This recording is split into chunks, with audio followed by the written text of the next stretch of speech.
Mesdames, Messieurs, vous avez pris le rendez-vous du face-à-face. Merci pour votre fidélité. Nous parlons aujourd'hui de l'importance de l'engagement civique dans un pays. Nous recevons pour vous Théodore Tchézoumé. Il est membre de l'organisation non gouvernementale Service Africa. Théodore Tchézoumé, bonjour. Bonjour à vous et bonjour aux téléspectateurs. Merci beaucoup d'être venu. Merci d'avoir honoré cette invitation. C'est quoi l'engagement civique? Merci à vous. Le thème il est intéressant. Engagement civique, je ne saurais définir mot par mot. Je sais que c'est deux groupes de mots. Et dans civique, chacun sait que le civique fait appel à la notion de citoyenneté. Quand on est citoyen, c'est qu'on reconnaît appartenir à une nation. On s'identifie par rapport à un territoire.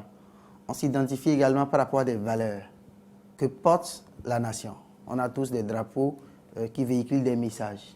Quand on est citoyen, on se reconnaît à travers ces messages, et on se reconnaît à travers ces valeurs et on travaille pour pérenniser ces valeurs.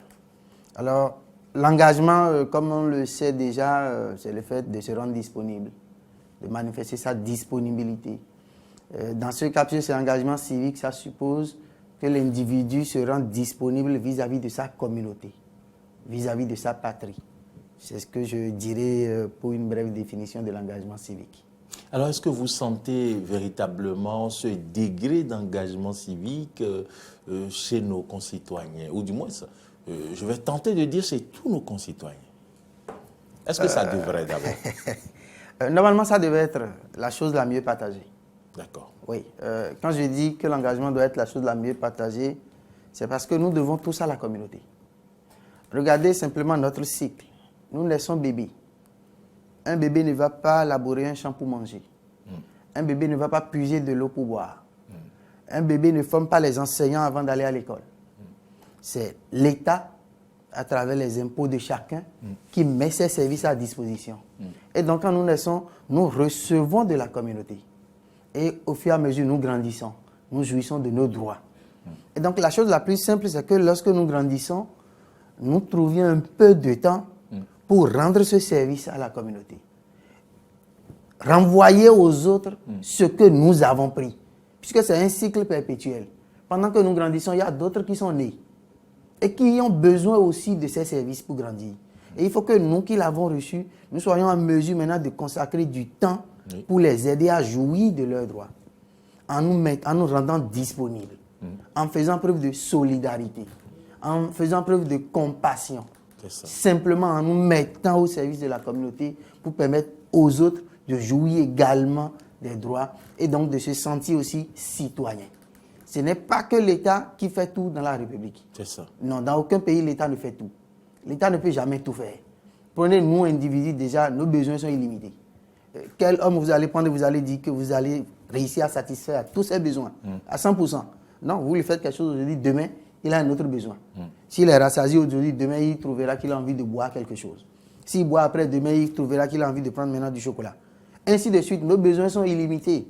Il vit aujourd'hui ici 2 fois ou 1 mois, il va trouver qu'il lui faut changer d'air.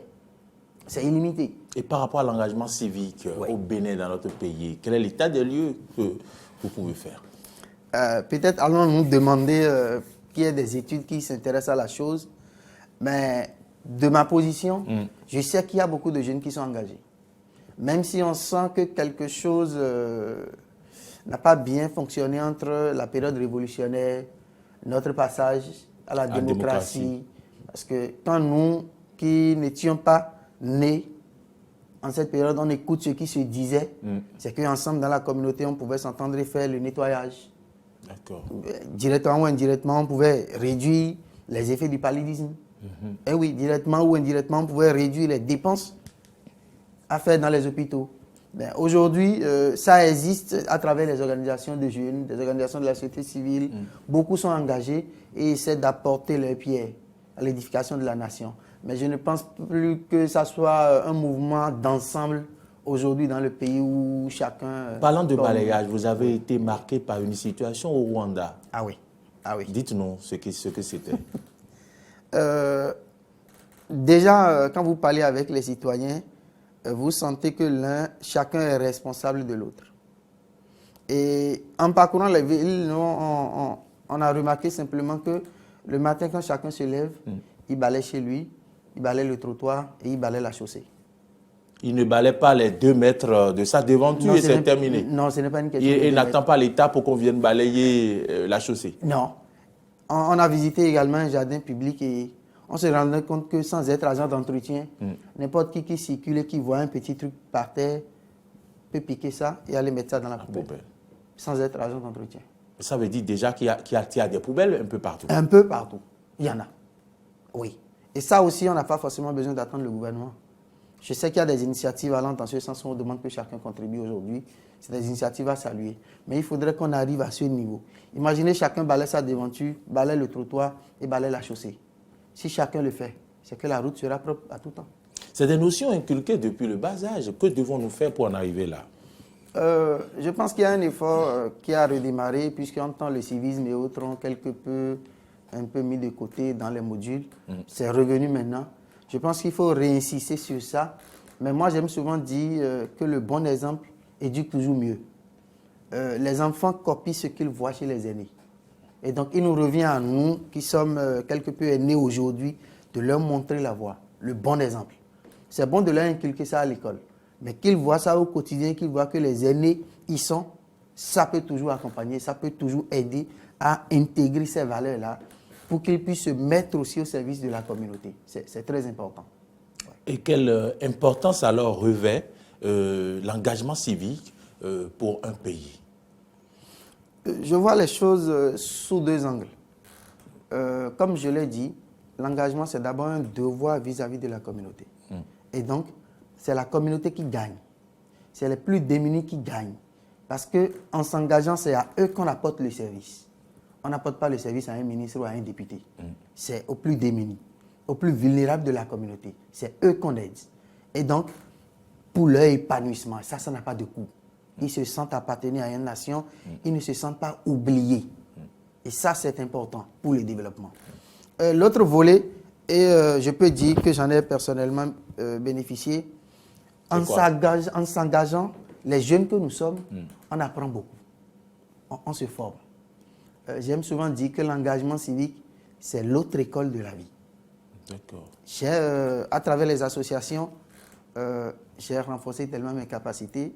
J'ai appris tout ce que je n'ai pas appris ni au secondaire ni à l'université.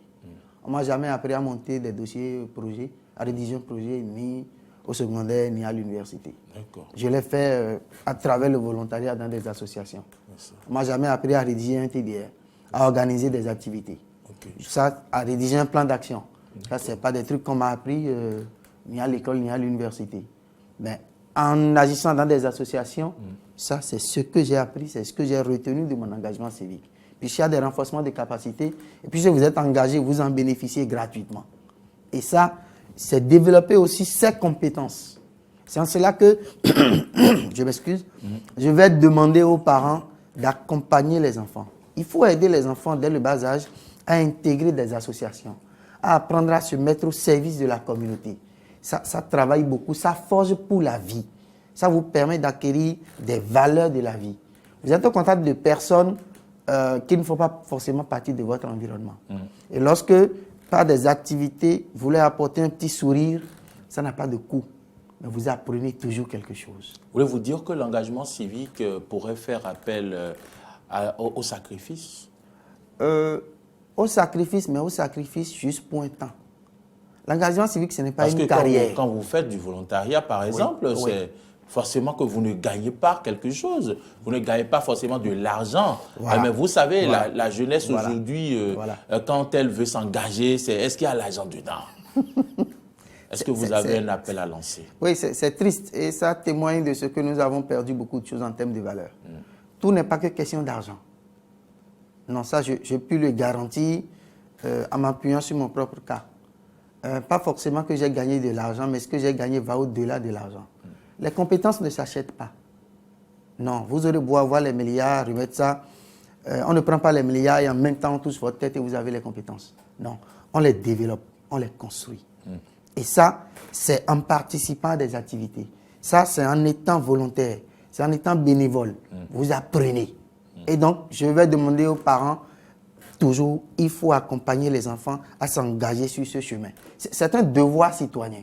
Il faut le faire obligatoirement. Chacun de nous est le fruit de la communauté. Les autres ont dû consacrer du temps pour que nous soyons individus, pour que nous soyons citoyens, pour que je puisse dire, je suis Théodore, il a fallu que je reçoive une éducation. Mais je n'ai pas formé des enseignants avant qu'on ne me donne le minimum à l'école. Et donc, c'est de ma responsabilité de restituer aux autres. Pas toute la vie forcément, mais pour un moment, consacrer un peu du temps, veiller à ce que d'autres puissent aussi accéder à l'école. Qu'est-ce que je peux faire pour qu'ils puissent y accéder? Veiller à ce que d'autres aussi puissent vivre en bonne santé. Qu'est-ce que je peux faire? Ce n'est pas que je vais forcément aller acheter les équipements médicaux. Non, mais dans la communauté, il y a toujours ce que je peux faire. De l'offre de service, de l'information à l'acte, il y a toujours ce que chacun peut apporter et qui va permettre à nos concitoyens de vivre mieux. Et donc, c'est cela déjà l'engagement civique de chacun. Et l'engagement civique doit nous amener à nous départir forcément de l'individualisme qui consiste à par exemple, balayer sa devanture et laisser les 2 mètres qui restent à qui on ne sait pour venir balayer. Vous savez, je suivais tôt ce matin sur les réseaux sociaux. J'ai vu une vidéo qui faisait sourire, mais qui était profonde. C'est tout récent. C'était aux États-Unis.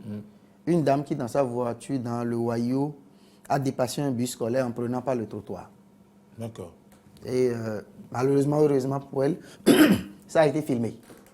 Elle est passée devant le juge et la sentence a été qu'elle tienne en ce même lieu, sur le trottoir, une plaque où c'est écrit « Seul un idiot peut conduire une voiture sur le trottoir ». La vidéo est sur les réseaux sociaux, chacun peut consulter. D'accord. Et elle reste debout 2 heures chaque jour. Elle tient le panneau « Seul un idiot ». Donc tous ceux qui passent voient.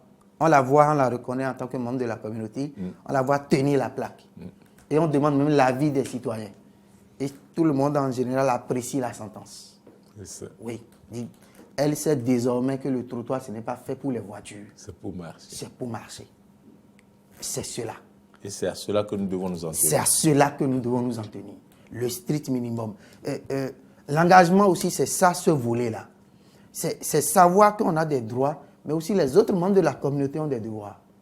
Quand je suis à Kigali, que vous soyez en voiture ou en moto, quelle que soit la vitesse à laquelle vous roulez, quand un piéton met pied sur la chaussée, vous freinez. Vous freinez immédiatement. Il n'y a pas besoin de feu forcément avant que vous ne freinez.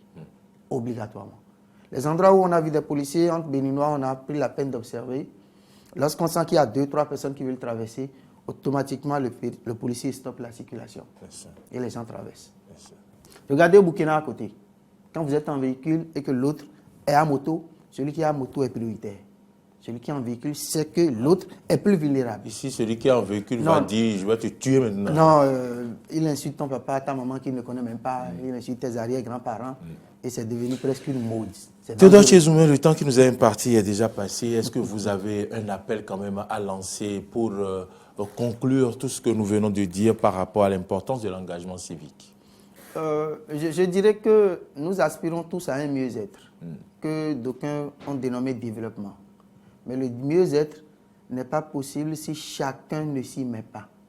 C'est une construction commune. Ce n'est qu'ensemble, au quotidien, qu'à travers notre engagement, notre disponibilité vis-à-vis des nôtres, au sein de la communauté, qu'on peut avoir une amélioration de nos conditions de vie. Et donc, on peut ensemble aller au développement. J'invite donc chacun, quelles que soient nos occupations et quels que soient les canaux, à trouver toujours le moyen de restituer ce que nous avons reçu de la communauté pour que les jeunes générations puissent en bénéficier et perpétuer ce cycle. Merci d'être venu. Vous êtes membre de l'ONG Service Africa. Théodore Tchézoumé, c'est lui que nous avons reçu aujourd'hui. Nous avons parlé de l'importance de l'engagement civique dans un pays. Nous espérons que vous avez tiré ce qu'il faut pour votre bien-être. Mesdames, Messieurs, merci de nous avoir suivis. Nous laissons le plateau au son de Natacha Kofi.